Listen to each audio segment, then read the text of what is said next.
I'm ready. My God, you gotta.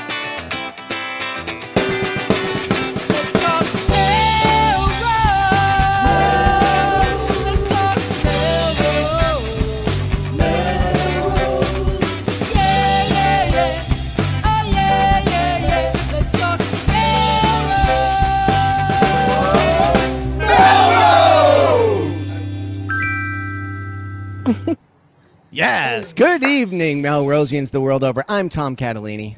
I'm number 2, Sam Hammer. I'm Tom Shampoo. And I'm Jen LeClaire. Who does number 2 work for? Hey, this is Let's Talk Melrose. Melrose. It is a show where Melrosians talk to Melrosians about Melrose, and you've all dialed into the right place to get the best content about Melrose that is available today. And we have our new patch reporter as a special guest, so stick around for that segment of the show. But first, we have to find out, Sam, what is on your mind this evening? Oh my God. You're asking the wrong person. At the wrong time. All I have on my mind is making sure people know what they're wearing to school tomorrow. Backpacks are packed, lunches are packed. Get people out the door. I got to pick up 2 boxes of Joe for the PTO. Ugh. There's like a lot of things going on. So that's where my head is. Don't forget the first day of school photo. Oh, okay. Excellent. Yeah, I was going to say, how about that? How about just let's not forget to go to school? Yeah, that sounds so good. Important. Good tip, Jen. So, yeah. How about you, Tom? I haven't seen you guys in such a long time. What's going on? Right? What's going on? College drop-off, college kids. My kids are away now at school, and I have a senior in college and a sophomore in college, and so now we have the empty house again. And so that's what's going on with us. We're just sort of settling into the change of seasons. Nice. Speaking of change of seasons, I have 1 foot on each side of the door, or whatever the hell that expression is. We have a kid in college and a kid junior, but a kid about to go back to MHS as well. One more excited than the other. But speaking of change of seasons, there's a reason I'm asking about this. Pumpkin spice, yes or no? No. Oh, Tom. Okay. This is why I'm asking, actually, Tom Catalini. So I also am no across the board. No pumpkin spice latte, no pumpkin spice beer, no pumpkin spice candles, no pumpkin spice coffee, no pumpkin spice donuts, no pumpkin spice anything. But I was talking to Rosie. The only reason I have this on here, I was talking to my daughter Rosie earlier today, and she asked me about it. And I was like, no, I hate pumpkin spice. She goes, oh, maybe I think it's Tom Catalini that likes it. I was like, why she would know this or think. Well, I am a man of. She knows me as a man of taste, right? Perhaps not. As everyone. No, but I mean, if it sounds sophisticated, but the most elegant and sophisticated thing is the most simple thing. And Snapple ruined this for me decades ago because I want to go into the store and I just want to get an iced tea, and it has to be raspberry iced tea, lemon iced tea. There's 15 flavors. I just want an iced tea. Simplicity is pure elegance, and that's where I live. Coffee is coffee. Beer is beer. I'm with you 100% on that. Yes. So I'm gonna report back to Rosie. No, but that's why I've been very quiet on the. She's not watching right now. She's ordering pumpkin spice pizza.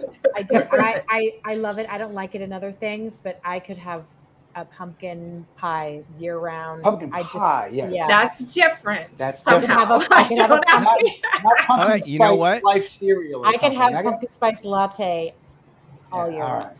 Yeah. You know what? So anyway, I had to get to the bottom of that. So I will add 1 pumpkin thing to the menu: pumpkin pancakes. Okay. Nope. Oh, pumpkin muffin. I do like a pumpkin muffin. Or pumpkin bread. No. Okay. Also, all right. So another so one of our top fans just brought up another very important seasonal question. White after Labor Day. I say, oh, hell yes. White after Labor Day is not a thing anymore. Not a thing. It's not a thing. Winter white. Again, winter white. Have you? So here's the question: when it's white, is it only the pants, or can it be like a T-shirt? Like a white shirt feels like it's year round. You can, you can wear white all year round. That is real. I have some friends. I have some friends in New York, a whole gang of friends that used to, like, the day after Labor Day was white day. Everyone would go dressed in like head to toe white, like everything, just like go walk around New York City in all their white to like make a point. So listen, we are breaking open the news here. We should do that in Melrose. Okay. Well, too much pumpkin. Well, you know what? No. I was just going to say, Scott Barani is bringing up too much pumpkin, but there's all other kinds of fruits and vegetables you can get where? At the farmer's market. Right. I saw last week's show. It was fascinating. So if Melrose, if the LTMM effect can bring back white after Labor Day, there's no shortage. There's no stopping what we can do. Am I right, Sam? That's right. Tell the people about the LTMM effect. So last week on the show, we had Kim O'Brien, the farmer's market manager, who was fantastic, and was we were talking about the farm to table event that's coming up, which they have 40 or less tickets available if you want to grab one of those. But also she mentioned that the farmers market matches the subsidized nutritional assistance program, SNAP program benefit of $10. So they'll match $10. And there was one day, their funds are running dry. I'll put it that way. The line for folks who need to receive a SNAP match, the benefit match, is the longest line at the farmers market by far. And so the farmers market does do that match, and they're running low on funds. So she mentioned on the show, everyone's heartstrings were pulled. We all set reminders to make a donation or buy some tickets.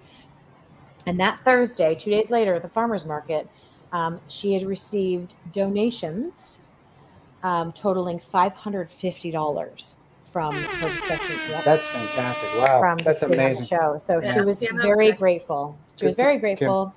We got a shout out from her and Stephanie Nelson at the chamber. I like to think that it was my like buying tickets in real time that took me 10 minutes. It was riveting television, and I really think that that's what did it.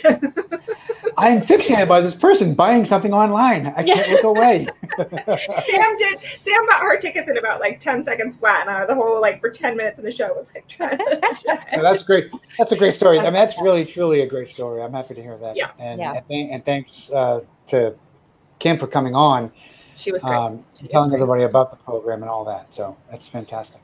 Well, she was a great guest. It was a great story, and it was interesting how she moved to town not even knowing about that and sort of stumbled on the farmer's market, like walking her dog, and now she's like running the whole thing. Yeah, so she was a great guest.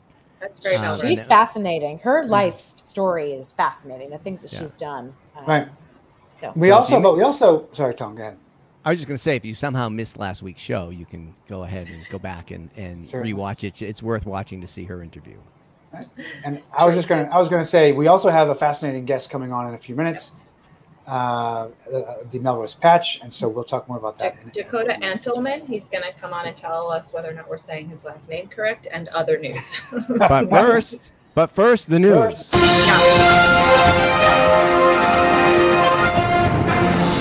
And it starts off on a bittersweet note, right, Tom, or kind of a sad note. But then I heard your other story, which is sadder. Maybe sadder. Yes. Who wants to tell the story? Sam. I did not know Mel well personally, but I have seen many affectionate posts and photos of Mel and Rose and their babies every year. The Swans of El Pond, for those who do not know. And Mel did pass away, I think it was last week, and there was an outpouring of all emotions all over Facebook. So here he is here. This is from a picture from a few years back. Wow. But if you just do a search even on Facebook of Mel the Swan, you'll get a lot of recounts of just memories that people have, but even from, posts from the past about how amazing to have the Swan family living here with us. Yeah. How long did he live? How long has he been around? Do we know? I have no idea. I don't know much about swans, and so if I'm really being honest, I kind of thought that they were just swapped out every few years. So apparently not. Well, we don't know that they're not. Who knows? Yeah, it's true. I'm sure one of I'm sure one of our top fans will Google that quickly and see how long the average swan lives. We've lost our intern. What was the cause of death? Do we have an answer for that question? Do we want to ask that question? We'll have to check. We'll confirm with our reporter. Okay, we'll have two sources. Right. There's a lot of reporting work. I'd heard there's speculation, but I didn't hear there's an actual answer to the question that's verifiable in some way. Yeah. That's sad news. That's too bad. But in good pet news, pet news, unverified. No, I saw the mayor and he was walking a dog. So it looks like there's a potential story that there's a new dog, Swan Ball. That there's a new dog in the world of Mayor Paul. So wow. Second. Now wait, you didn't talk to him? I did talk to him. Okay, well, did you talk about the dog? Yeah, we sure did talk about the dog. But he's not ready to announce yet? Yeah, I'm not going to announce for him. That's what I'm trying to get to. It's his story. No, this is breaking news. Yeah, this is going to get picked up by the patch. Huge breaking news. Yeah. Mayoral dog. What kind of dog is it? What's the name? I don't know what kind of dog it is. It's little. It's white. It's about yay big. I think we're gonna have ranked choice voting on the dog name on LTMM next week. I'm saying it now. Tom Kathleen will have a whole chart. LTMM is going to name the mayoral dog. Different kinds of dogs and different dog names, and we'll figure the whole thing out. Yeah. If the mayor does not take the opportunity to do a whole community wide check in on what the mayoral dog's name should be, it's a missed opportunity. Yeah. Right. I'm just fascinated that Shampoo totally backpedaled on that story. Yeah. So before the show, it was like, I got breaking news. Meeting it. Mayor maybe has a dog. No. Yeah. I never said I have breaking news. You all said I have breaking news. Okay, I'm trying to mete out a little bit of information so that people can be aware, but it's not my story to tell. There's a nice white dog in the world, and Paul looks like the mayor is either dog sitting or has a dog. We'll get back to you on that. Anyway, good for them. Okay, what else? Speaking of the mayor's office, who wants to do this one? Look at that, yeah. I'll do this one because I read a sentence or two about this. So available at the mayor's office are Charlie cards. Apparently from Senator Lewis's office sent them down so that if you're having trouble commuting, because with the Charlie card you can use the whole system, I think, for free right now. Use the commuter rail for free. Yeah, commuter rail is free. Within our zone.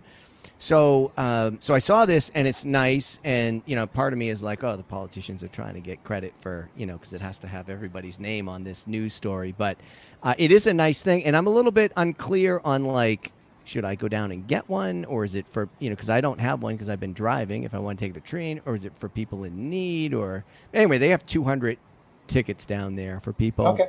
Yeah. If you do I think anyone. pick it up. It sounded like anyone who needs one or wants one can go down there and pick it up. It's not loaded with any funds on it. It just kind of shows you. It gets you on the commuter line for now for free. Yeah. All the orange lines shut down. But then you have it, and what's nice is that once the orange line is back up, you have it, and then you can just go to the kiosk and load it up when you're ready. So my daughter took the commuter rail with her orange line T-Pass that she normally would take, but when it was shut down, she hopped on. They didn't even check.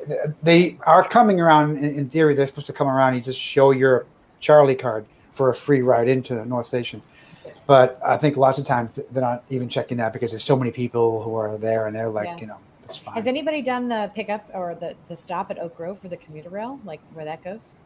That's pretty. That's where my daughter. No, she went to Wyoming Hill, so she did not go to Oak Grove. I think that's pretty cool that we have that ability. Yeah. Oh, so they'll stop. It stops at Oak Grove. I didn't know that. Oh, cool. Yeah, that is cool. That's smart.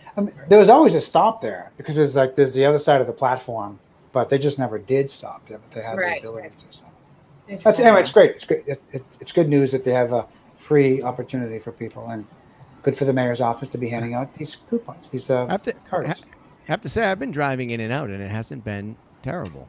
I've been going a little early, and coming home not so late. So it's actually not been as bad as I thought it was, as I was bracing for. So that's good. You do see a lot of those huge buses.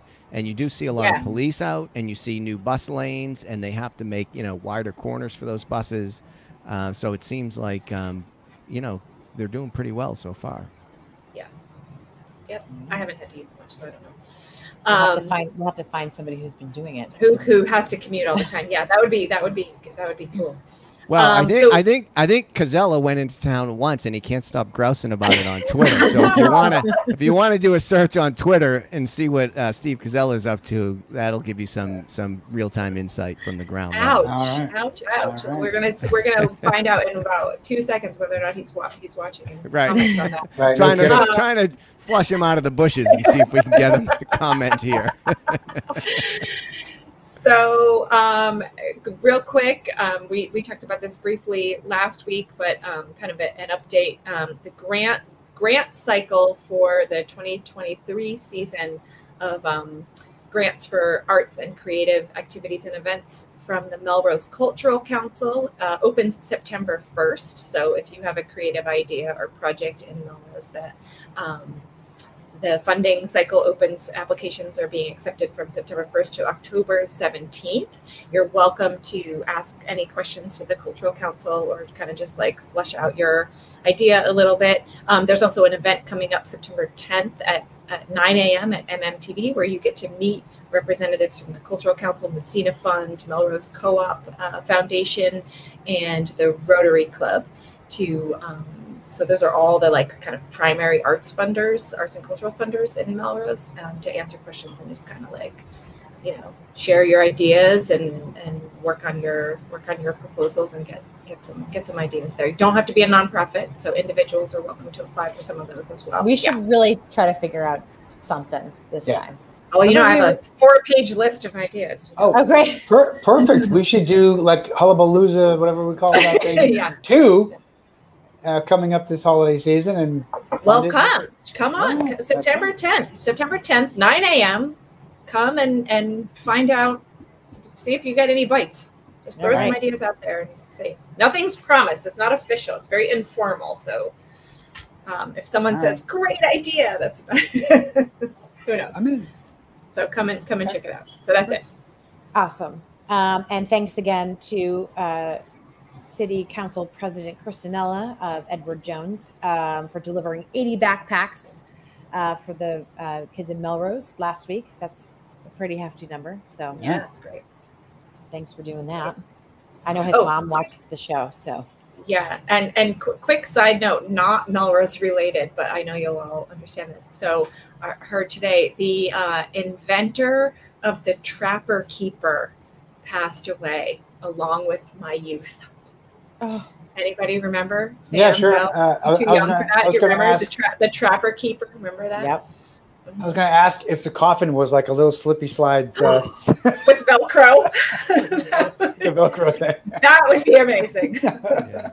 I'm definitely a 3-ring binder kind of guy. Yeah. So Yeah, of course. That's how I roll. Of course you are. Transparent. Keep it open. All right, we should. Because then you can unclip it and take the pages out, and they're nice and anyway. That's the same. Tom's a control person. If you haven't noticed that. Yeah. All right. Let's get to our guest. Yes. There we go. All right. All right, here we go. There we go.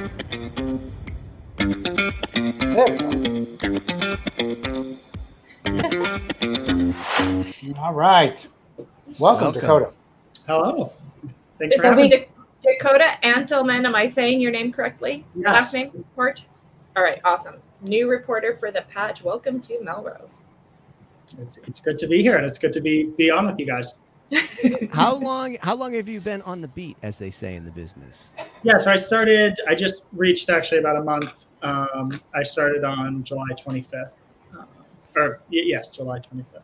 Nice. And you cover a number of towns in addition to Melrose? Yeah, so Melrose, Malden, Woburn, Stoneham, Burlington, Wakefield, and Reading. Wow. Nice. Wow. Do you have to? So you have to drive to these towns, obviously, to be part of meetings or anything else. But so do you find that to be kind of the joy of the thing, is to learn new people and learn new topics that are happening?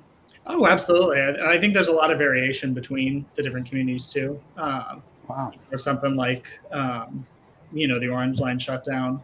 We're seeing the way it's impacting Malden and Melrose obviously is very different than the way it's impacting, Reading and Woburn kind of further upstream, even though everyone's kind of feeling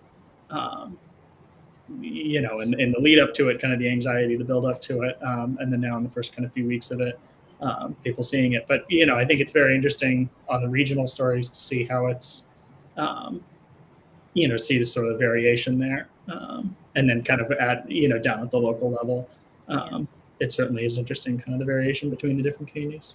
So it's interesting because, oh, sorry. Go ahead. No, I was going to ask if you live in the district that you're reporting in. I don't anymore. I used to live kind of closer into the Boston area, but now I'm in Maynard, actually. Maynard. Oh, wow. Okay. So nice. Objective reporting. Right, too. Yeah. Well, right. Objective reporting, but it's a cluster of communities, and oftentimes when we're right. Which town has the best local access talk show? Just yeah, you guys went on that. Yeah.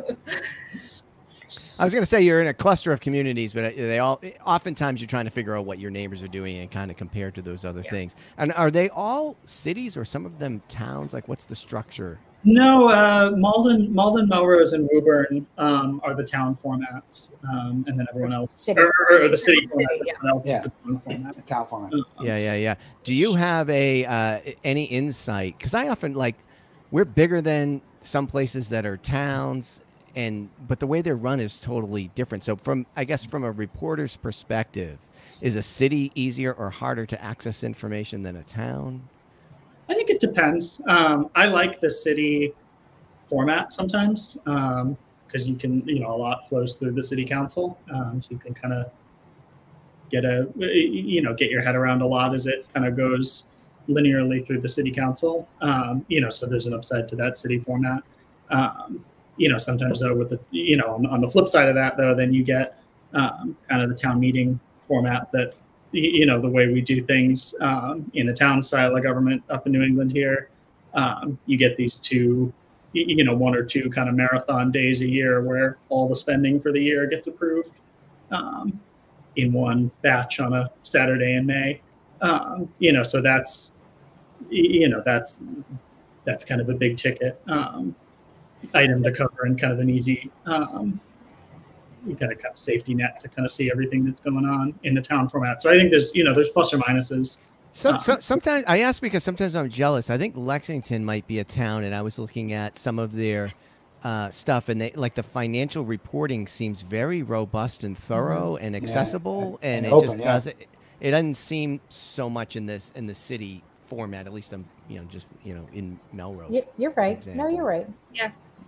They have it. The accountability is decentralized a little bit more to a finance committee that has to report to the rest of the community. It's very different. Like in Wakefield, they would give out not Trapper Keeper packets, but packets. They could have to everyone in the town meeting of their budget proposal. Oh, it's wild with town meeting. You'll go into one of those town meetings and you will literally sit down with a packet this thick of, you know, all the supplementals on the bylaws they're proposing or the rezoning they're proposing. You know, and the downside of that is sometimes the meeting takes 15 hours and it's a small group of people voting on it. So there's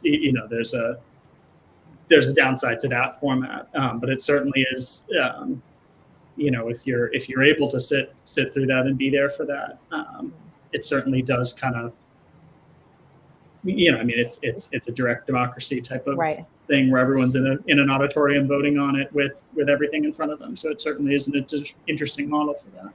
Yeah. Does the COVID and post-COVID environment in terms of all the meetings being online and stuff, is that one of the things that allows you to report on this many communities at once? And is it going to be hard, you know, if you're having to show up in person, if things are starting to move more towards in person, and the ability to kind of access these types of meetings and information makes it not only harder for community members to attend, but reporters like you who are covering multiple towns, you know, how is that going to play into how much you're going to be able to cover and report back to people? Yeah, it's certainly, it's been interesting. You know, we've seen the state extending its kind of remote meeting exception kind of incrementally, you know, since COVID started. And so I think,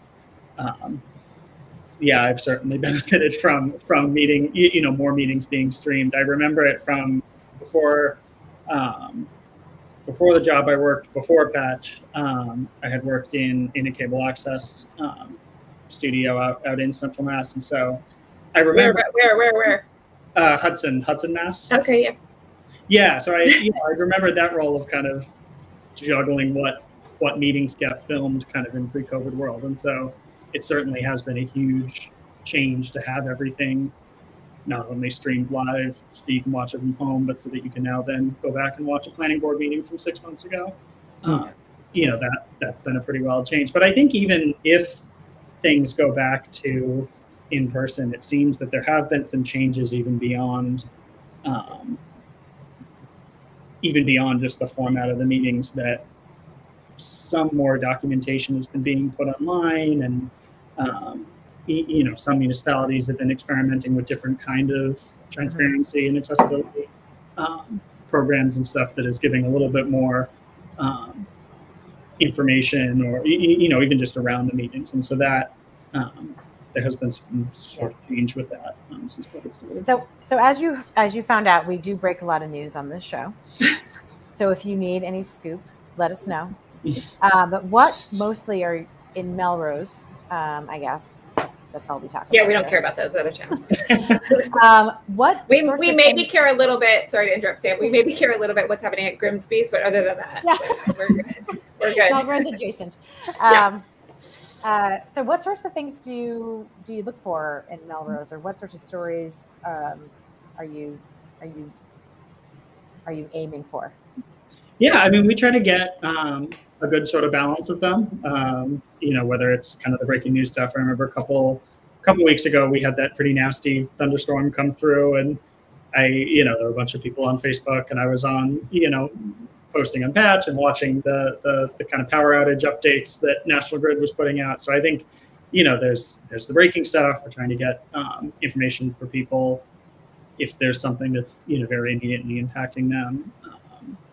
There's the more long-term stuff, like kind of following the Orange Line shutdown and all the talk and conversation around that. We're at election season right now. It's kind of state level and primaries right now. So we try to give some people some information around that, how to vote, kind of candidate profiles in the contested races in particular.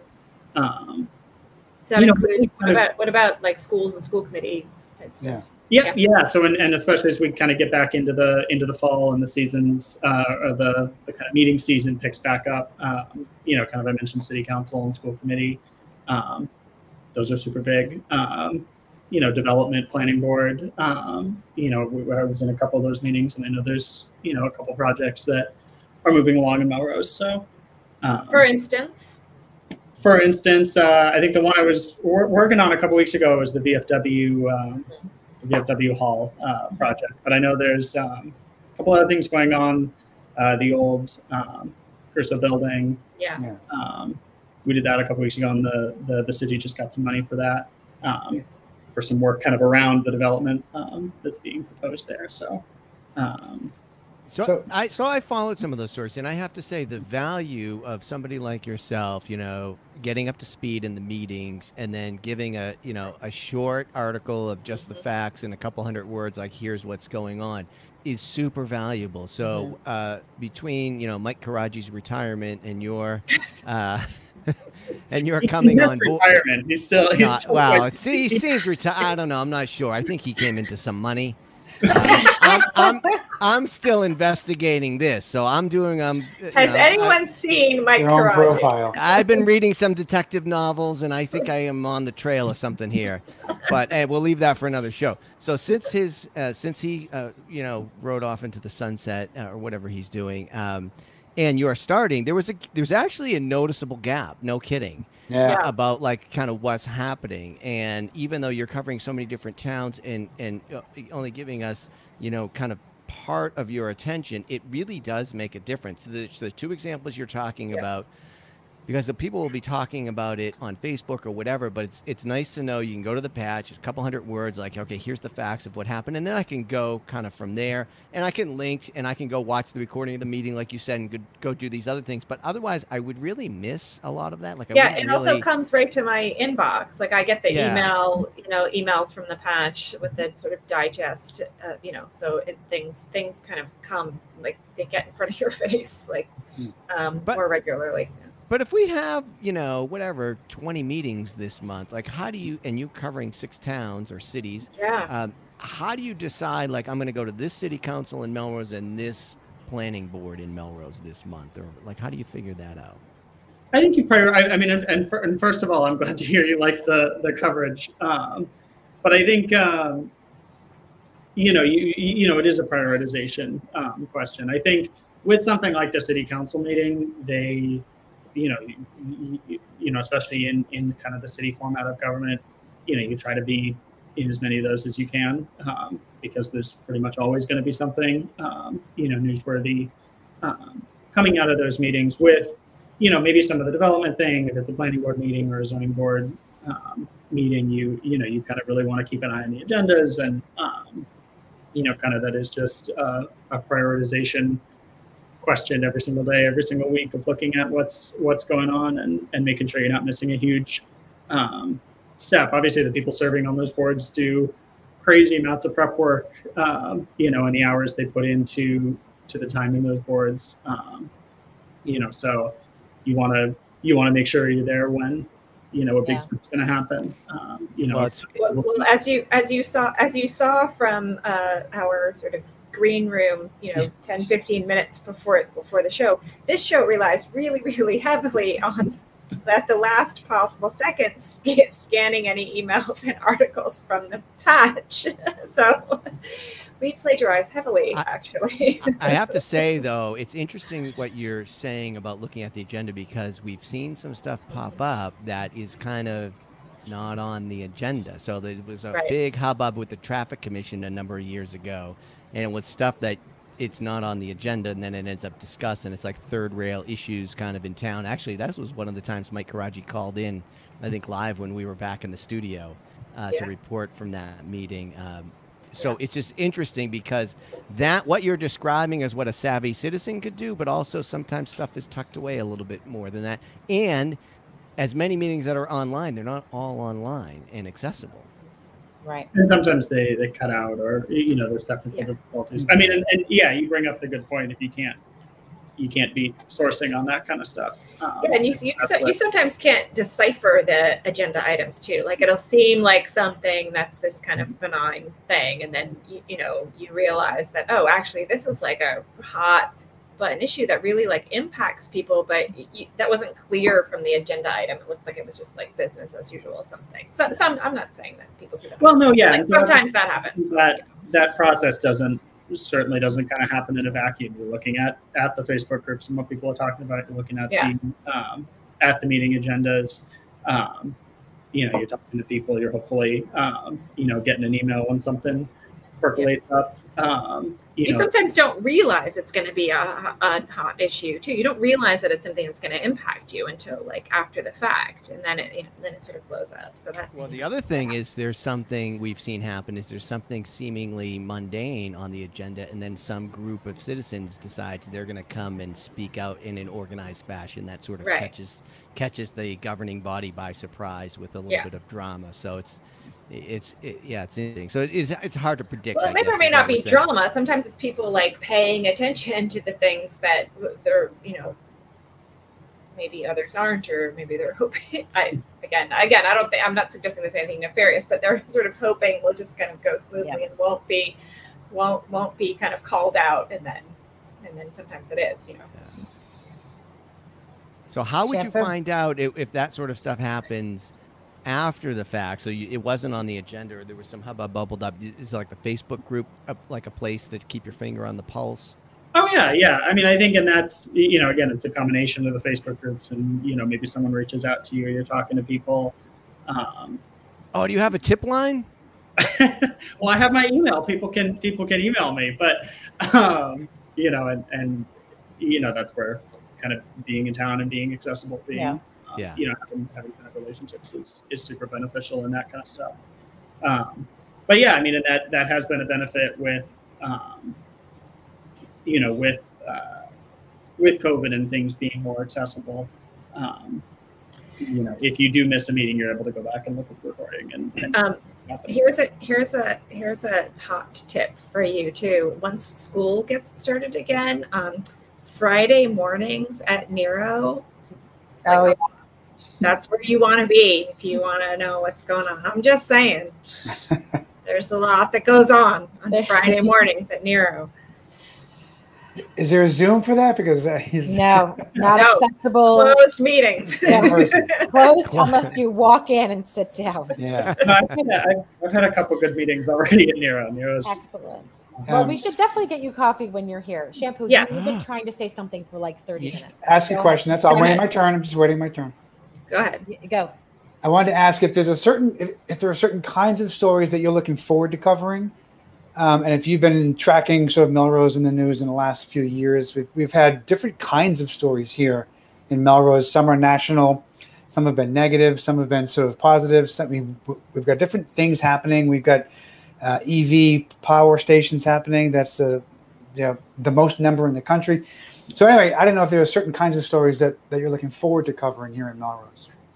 Yeah, I think what I like about Patch is kind of the variation that you're able to get at. I think I'm very excited for kind of some of these big community events as we move in kind of to the holiday season. I like photography, so I like being around and taking pictures and you know, capturing that aspect of community. You know, kind of especially with what we've all been through with COVID over the last few years. I think it's very joyful to, you know, kind of get out of you know, get out of the meetings, get out of COVID, get out of all that sometimes. You know, where you can for these kind of, you know, outdoor events and all that kind of stuff. And we certainly have a lot of those coming up with the holiday season and kind of everything in the fall. So I think I'm, you know, excited about that. I like the super hard hitting, you know, kind of government meeting stories, stuff where you're going back and forth, you know, doing some interviews. There was a very nice feature a couple weeks ago that we did about a girl who had her scooter go missing, and a local business person kind of just chipped in out of nowhere and bought her a new scooter, and that got kind of great reaction, and it was a very sweet story to write. So I think, you know, the balance balances it out and makes it you know, makes it feel. So we had a very thorough news section as you experienced, but what did we miss? What did we miss? What happened that we didn't cover the last week? Well, just today there was a big fire. Melrose was up there in Wakefield, right? Wakefield, yeah.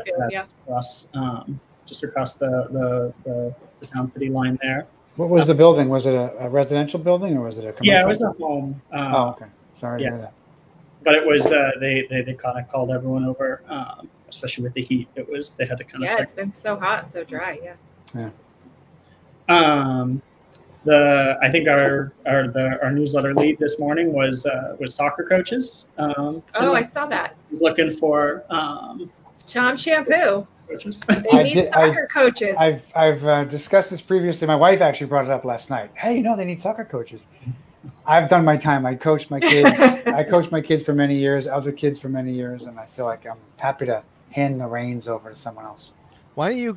So you'll train sports your ball with Jen LeClaire. I can coach soccer. I don't know how well it would go, but right. You would be doing football, actually. Yes. I've seen Ted Lasso. I got this. I know what's happening.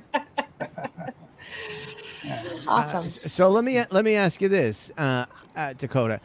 You watched the first half of the show. How would you have handled the mayoral dog encounter? Like, what's the appropriate protocol? His story would have been very different than my story. Yeah, a hot tip on that one. I don't know. Yeah. Okay. We're sometimes walking a fine line here. No. That's not my story to tell. I don't feel like I'm breaking news. There's a leak. You got a leak on that. Oh yeah. Exactly. Well, we'll have to get back to that. I do think community dog naming would be fantastic. I think that's a great idea. Not a good idea. It'll be Broder McBoatface or whatever. It's definitely not a good idea. Broder McBoatface is perfect. Grab that. I guess they're letting people name the ferries back and forth from our. They have a new really? That's right. That's right. Bodie McBoatface. Yeah, that one. That was in the UK. It was I see nothing wrong with that. and they actually have a plaque on the boat, by the way. They have a plaque on that boat that has the name on there. So they picked something else for the official name. But the internet's pretty funny, so we'll have a lot of good suggestions coming in, I'm sure. Yeah, exactly.